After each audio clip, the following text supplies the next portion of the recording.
નમસ્તે. આપ સર્વે મહેમાનોએ સપ્તપદીના 7 વચન માણ્યા.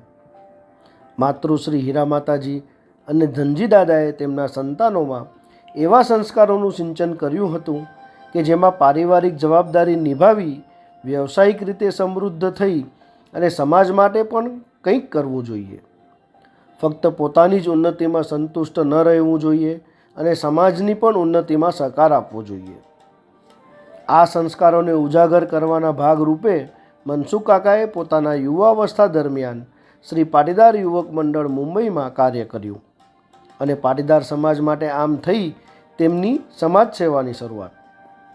ત્યારબાદ પાટીદાર સમાજની સર્વોચ્ચ સંસ્થા શ્રી કચ્છી કડવા પાટીદાર જ્ઞાતિ ટ્રસ્ટ ફંડ મુંબઈના ટ્રસ્ટી તરીકે પણ લગભગ 35 વર્ષની ઉંમરે જ નિયુક્ત થયા અને આશરે 25 વર્ષ સુધી અવિરત સેવા આપી અને મેનેજિંગ ટ્રસ્ટી તેમજ ચેરમેન જેવા મહત્ત્વના હોદ્દાઓ પણ બખૂબી સંભાળ્યા. આ વર્ષો દરમિયાન પાટીદારવાડી ડોંબીવલીના નવનિર્માણનું ભગીરથ કાર્ય પણ હાથ ધરવામાં આવ્યું, જેમાં તેમનું ખરેખર નોંધપાત્ર યોગદાન રહ્યું હતું.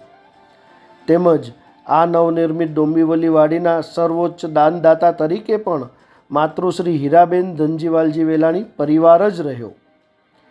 તેવી જ રીતે ઘાટકોપર વાડીનું નૂતનીકરણ પણ તેમના કાર્યકાળ દરમિયાન થયું. આ સાથે સાથે તેઓ દ્વારા પાટીદાર સમાજના જ સભ્યો સાથે મળી અને પાટીદાર સેવા સંઘ નામની સંસ્થા સ્થાપી, જેમાં આપણા પાટીદાર ભાઈઓ અને બહેનો માટે તેમજ દીકરા દીકરીઓ માટે મેડિકલ અને શૈક્ષણિક સહાય પણ આપવામાં આવતી. આ જ પ્રમાણે શ્રી અખિલ ભારતીય કચ્છ કડવા પાટીદાર સમાજ મુંબઈ ઝોનના મહામંત્રી તેમજ પ્રમુખ તરીકે પણ જવાબદારી નિભાવી હતી. શ્રી ઘાટકોપર કચ્છ કડવા પાટીદાર સમાજની રચના કરવામાં પણ તેમનો મહત્ત્વનો ભાગ ભજવેલ હતો તથા મહામંત્રી તેમજ પ્રમુખ તરીકે પણ સેવા આપેલ હતી. શ્રી કચ્છી કડવા પાટીદાર સમાજના જ અમારા વડીલ શ્રી નાનજીભાઈ વેલાણી દ્વારા સ્થાપિત શૈક્ષણિક સંસ્થા એવી Velani education and trust Malad મુંબઈમાં પણ તેમણે સેવા અર્પણ કરેલ હતી. આવી જ રીતે સમયાંતરે તેઓએ આર્યવન વિકાસ ફાર્મ ટ્રસ્ટ રોજડ કે જેમના સ્થાપક પ્રમુખ અમારા ધનજી દાદા હતા તે સંસ્થાની ભાગદોડ પણ સંભાળી અને લગભગ 25 વર્ષથી તેમના પ્રમુખ તરીકે પણ સેવા આપી રહ્યા છે.